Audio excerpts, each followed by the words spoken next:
I want to talk about morning rituals. There are so many books, quotes, blogs, a lot of people talking about the power of waking up early and having a morning ritual to set your day.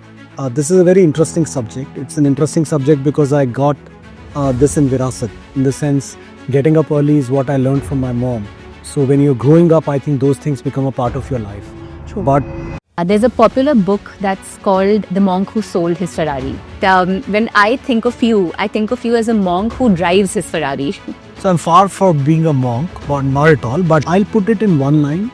Again, comes from my favorite book, Bhagavad Gita, where it says, doing what is ought to be done. Could you share one or two that people who are listening can possibly imbibe in their lives? So I love the concept of circadian rhythm, which you started off. And actually, you were the first one who told me.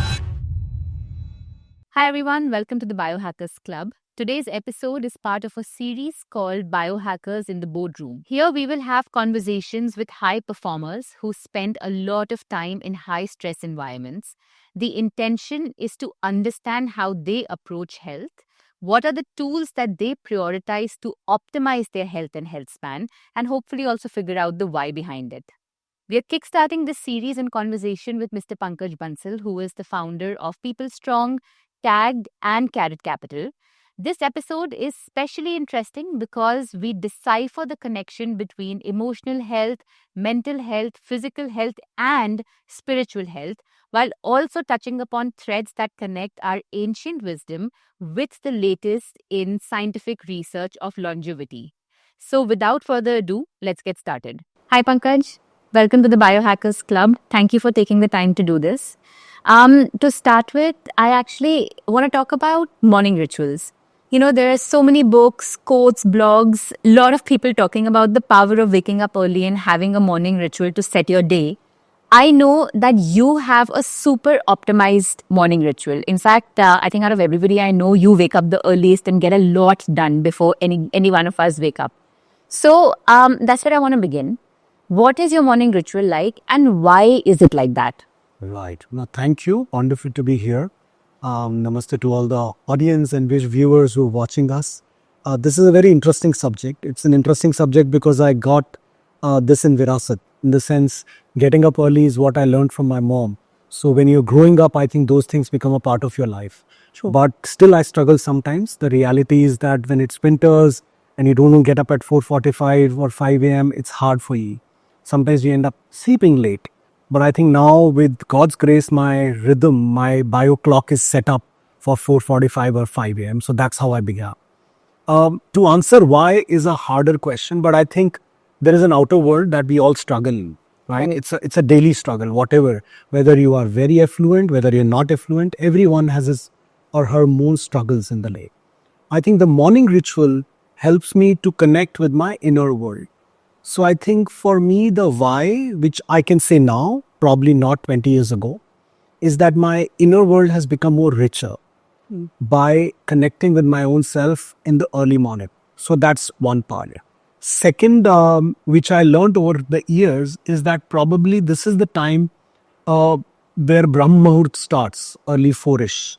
Yeah. And as per Bhagavad Gita, it talks a lot about sattvic qualities. Sattvic is nothing but qualities where you're doing things which are helping you, allowing you to live in consciousness and allowing you to live more deeply.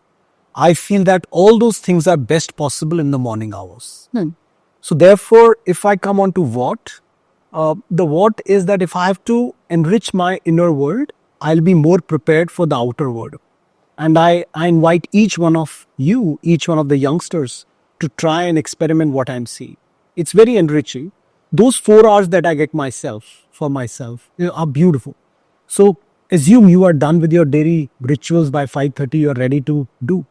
5:15, 5:30 onwards, I'm just chanting. I'm doing my breathing exercises. I'm doing my chakra healing, whatever you wish to do.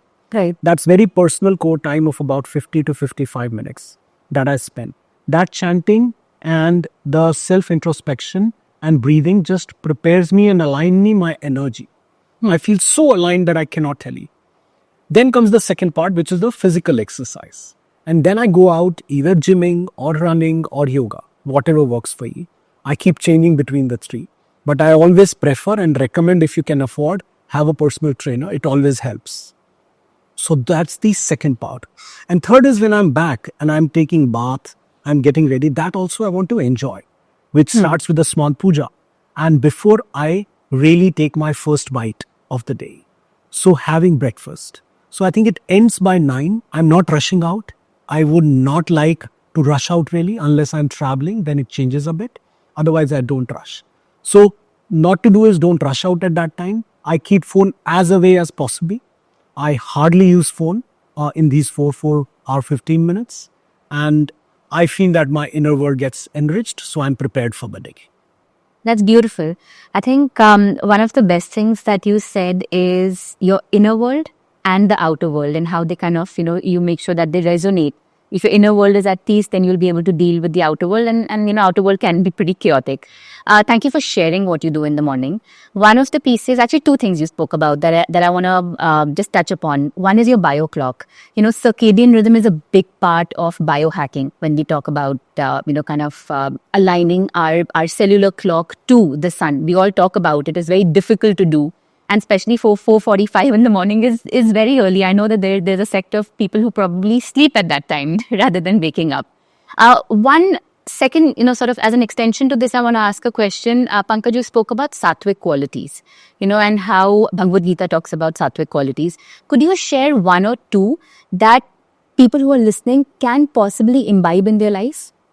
So I love the concept of circadian rhythm which you started off, and actually you were the first one who told me, and the bio company. So I understand all that, but that's the science part. I appreciate it's the new world which is coming in. People relate to it. It's wonderful. But if you go back in time, our ancient scriptures or even religions taught us, like Jainism. My mom's side is all Jain, my wife's side. They taught us that don't eat once the sun is set. I had a homeopath doctor who used to say, after sunset, eat what is provided in his kitchen, not your kitchen. And the concept of his kitchen was, okay, you can have fruit if you want. You can have something natural, maybe vegetables, stuff like that, but raw. But you will not cook anything post 6:30. So that's a small thing. If you go back to Bhagavad Gita, it explains even concepts like what to eat. So it's very nicely putting it up that if you eat something which is nourishing your heart, nourishing your life, that's a sattvic food. It's juicy. It's nice to have. If you eat something which is little pungent in taste, which is probably not the best for your body, but it gives you tastes, is rajasic, which means you are getting ready for things, but it's very rajasic. It may not be long lasting for you. And something which is stale, you're eating something which is 3 hours before, cooked 3 hours before, something which is bitter, is considered tamasic, which is the worst category. So sattvic is the bestest food. Rajasic is a food which we enjoy, our body likes, our tongue likes, but not probably good for long term. And tamasic is the dark food. But imagine you and I and many people love coffee, tea, liquor, whiskey, beer. Everything is bitter. Most of the food is packaged food today. I was just going to say 3 hours before. Right. And kids don't even know what is inside it. Absolutely. And they are eating. So our consumption of tamasic food has gone up so high that the sattvic food has become less. Therefore, I again encourage all of us to consider going fresher food, nicer, juicy, good for our body. It will take some bit of change, but you will start enjoying that.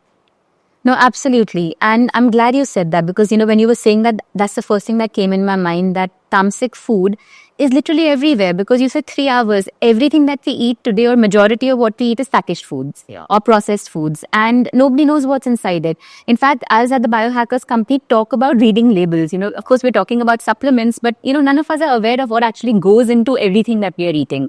No, thank you for sharing that. And Pankaj, since we spoke about spirituality, our ancient way of life and Bhagavad Gita, that brings me to my second question. There's a popular book that's called The Monk Who Sold His Ferrari.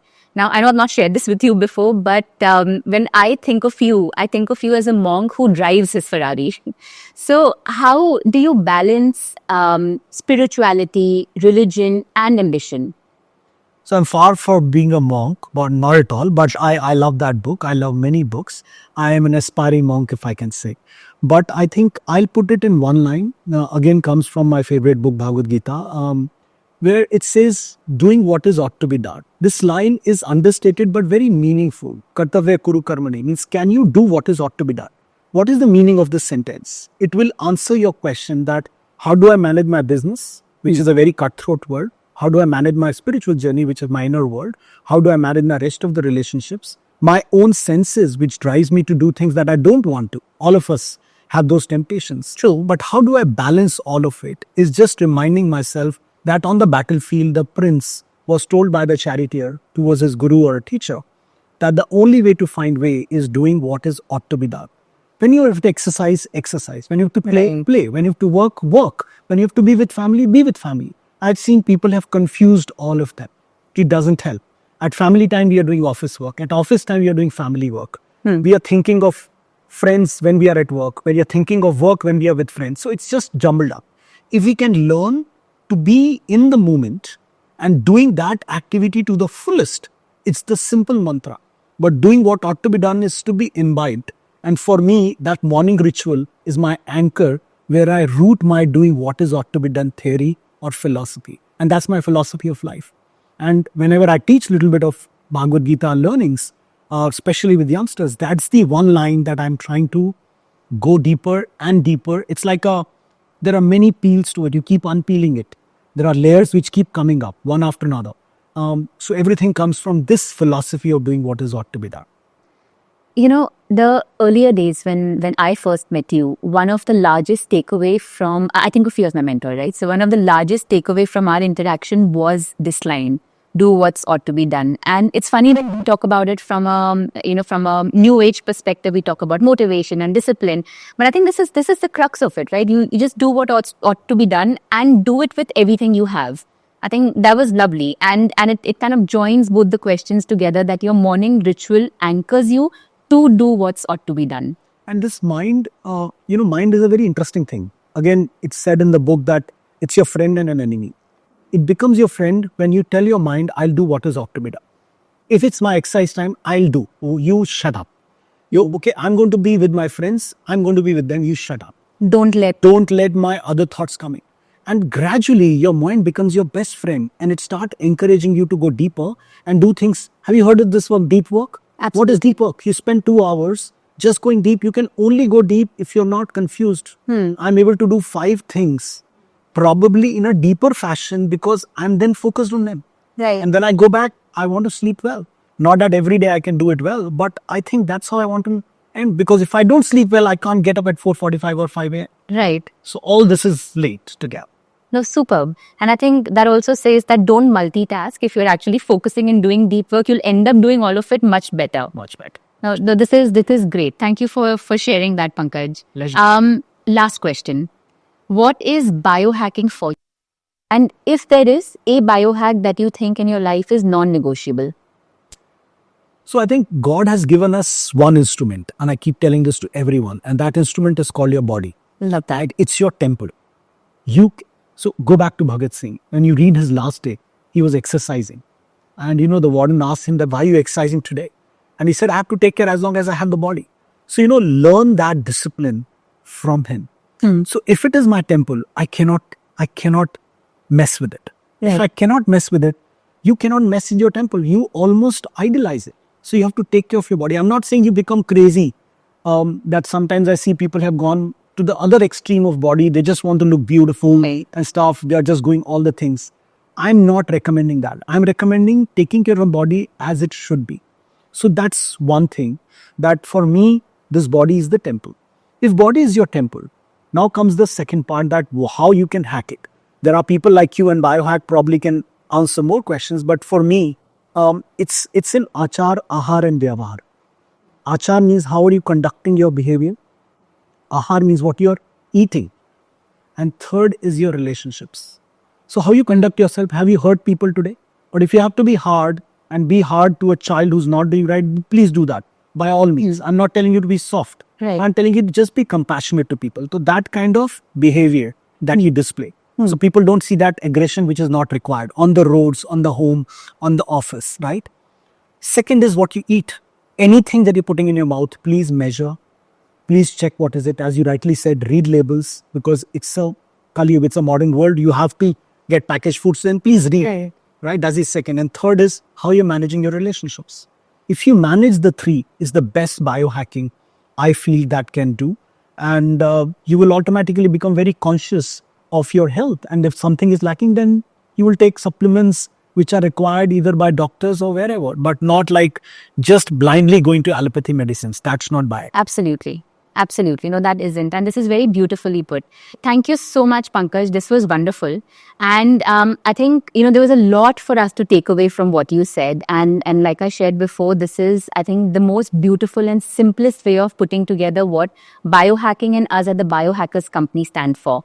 One of the things that you spoke about, which is the importance, not only from a biological clock perspective, but, you sleeping on time so you can wake up at 4:45 in the morning.